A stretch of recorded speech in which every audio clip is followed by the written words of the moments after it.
My name is Millie and I'm 30 years old. I married my husband, Stephen, 5 years ago. He's 5 years older than me and works for a leading corporation. When we first got married, he was calm, patient, and incredibly kind. A true partner in every sense.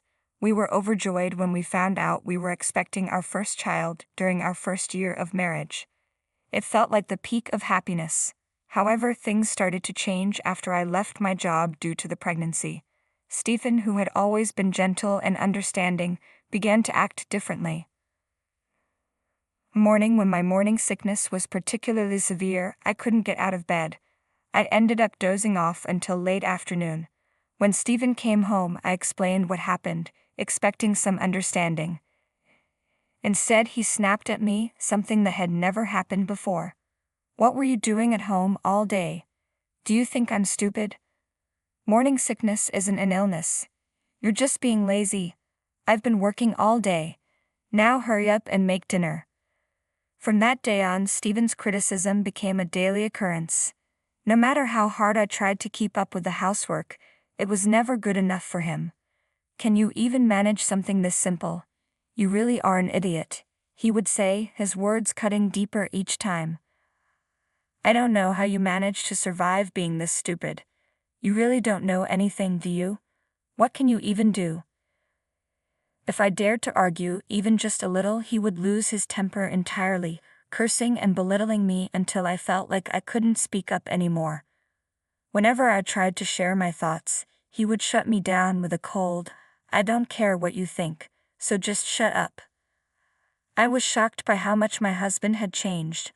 At first, I tried to convince myself that he was just having a bad day, that the kind man I married would come back once our baby was born.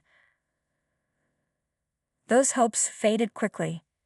Even after our child was born, Stephen never returned to the caring husband I once knew. Yet, despite everything, I couldn't bring myself to hate him. I loved him too much to admit that my marriage might have been a mistake. Looking back, anyone would say I was being harassed, that Stephen had simply shown his true colors after our marriage. But at the time, I couldn't see it. I blamed myself, thinking I wasn't good enough, and began to fear that he would eventually abandon me. 5 years have passed like this. We now have 3 beautiful children, but Stephen only gives me $500 a month for living expenses. We live in company housing, so rent is deducted from his salary, and our utility bills are paid directly from the bank. Stephen insists that $500 is more than enough, but with the cost of milk, diapers, groceries, and daily necessities, it's barely enough to get by. I've had to dip into my savings from before we were married, but those have now run out, leaving us in a very difficult situation. When Stephen comes home from work and sees the cheap dinners I've prepared, his anger only grows. When Stephen sat down at the dinner table and saw what I had prepared, he sneered. "What is this? This is dinner.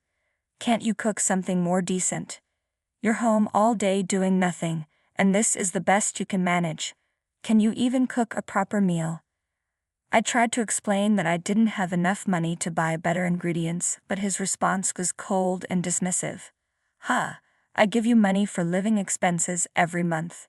It's a housewife's duty to make ends meet. That's what real housewives do. You really can't do anything right, can you? Stop wasting my money, you parasite." His yelling seemed endless. On top of everything, Stephen had been having an affair for years. At first, he tried to hide it, meeting his lover in secret, but lately he didn't even bother to conceal it. Despite all of this, I found myself still afraid that he might leave me. It was as if I had been completely brainwashed by him. Every day I was overly sensitive to Stephen's moods, and the only comfort I found was in watching my children grow. But even that small solace was tainted by the reality of our situation. I wanted to dress my children in cute clothes, but I couldn't afford to buy any. When my mom friends invited me to lunch or tea, I had to decline because I simply couldn't afford it. It was one thing for me to miss out, but I felt terrible for my children. Stephen would always claim that $500 was plenty for any housewife to make ends meet. Yet the moms around me seemed to live without a hint of struggle. They were always well-dressed, lively, and their children seemed happy too. With each passing day, I lost more confidence in myself, believing that I was a failure as a mother and that everything was my fault. But then, one day, I made a bold decision.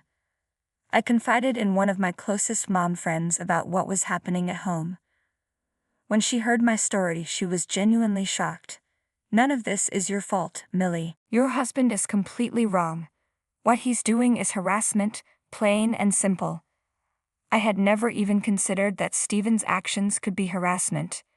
"There's absolutely nothing wrong with you, Millie," she continued. "You're neither stupid nor incompetent. You're a wonderful mother." Her kind words gave me the courage I needed. I decided it was time to stand up for myself and negotiate with Stephen for more money to cover our living expenses. When I broached the topic with him, his reaction was as harsh as ever. "What are you talking about? I'm giving you more than enough. When are you going to stop wasting all my money?" "But the kids are getting older," I explained. "There are things they need, and I need money to spend time with their friends' mothers too." "Not a chance," he snapped. "You just stay home. Take care of the kids and do the housework. Don't try to act all high and mighty when you're so incapable."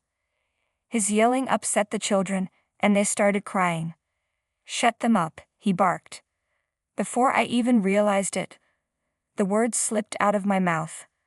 "I want a divorce." I was shocked at myself. I had never thought about it seriously before, but now it just came out. Stephen looked stunned for a moment but quickly regained his composure. "Do you really think you're in a position to demand that, you parasite?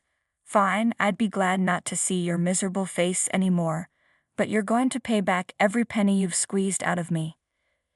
He started calculating. "That's $500 a month, so $6,000 a year, which makes it $30,000 over 5 years. And of course, I'm keeping the children. Get the $30,000 ready, and then you can leave on your own." With that, he stormed out of the house like nothing had happened. I collapsed on the floor, hugging my crying children as tears streamed down my face. My youngest was only 11 months old. How could I possibly come up with $30,000? But even more pressing than the money was the need to protect my children and figure out our next steps. I felt like I would rather die than be separated from my children, but I no longer had the confidence to endure life with such a terrible husband. Overwhelmed by the situation, I finally reached out to my mom. My dad had passed away while I was in college, and the house where I grew up no longer exists. My mom now lives with my brother and his wife, which made it difficult for me to rely on her. I had always hesitated to burden her with my problems, but now I had no choice. When I told her what had been happening, she was upset and chastised me for not coming to her sooner. I heard her crying on the other end of the line. She assured me that both my brother and his wife were deeply concerned and insisted that I come to their house as soon as possible. Before I left, Mom advised me to gather evidence of Stephen's infidelity, so I started documenting his actions, including receipts for gifts and brand name products he bought for his lover, as well as hotel receipts for their stays together. I collected credit card statements and other evidence as Stephen was careless with his paperwork. Mom hired a lawyer to handle the legal matters. The lawyer spoke with Stephen, who was adamant that he didn't want a divorce, even if we were to live separately.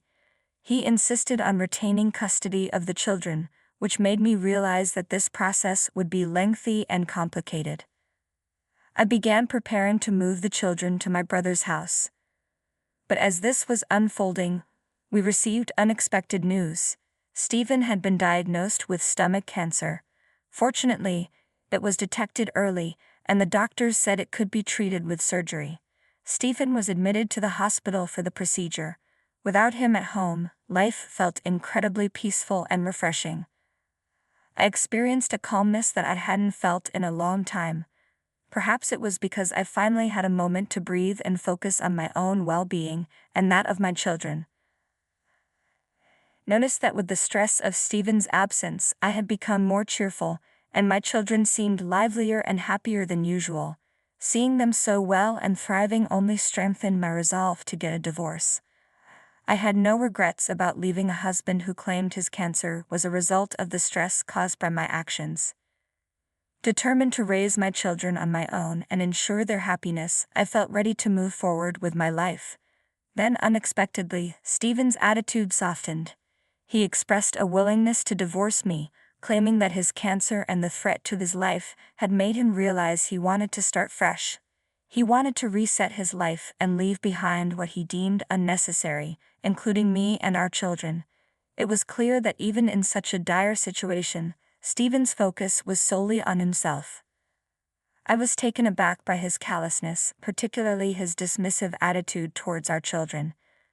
Despite this, I saw no reason to reject this opportunity to finalize the divorce. I acted quickly to complete the process before Stephen could change his mind.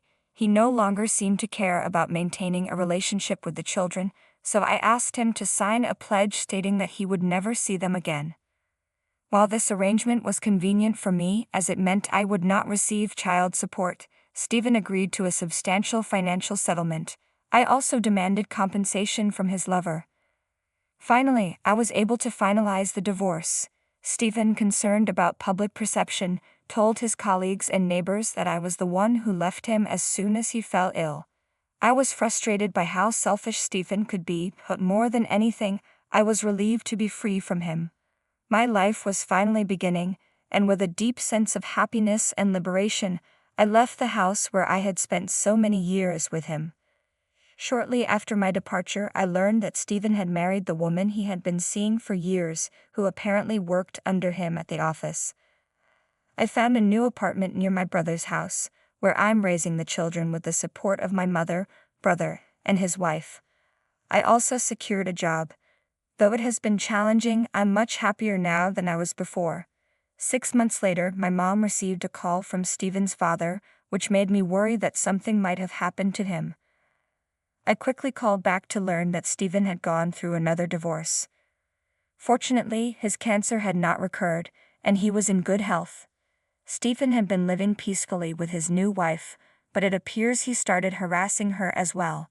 She left him promptly and filed for divorce, making a public scene at their workplace, which led to Stephen's dismissal.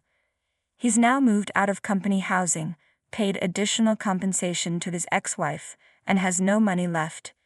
He's returned to his parents' home, drained and defeated. Stephen is now saying he wants to see his children and start over with me. His father, unable to bear seeing Stephen in such a state, decided to reach out to me. I felt a surge of anger at the thought of Stephen's selfishness and the disruption he's caused.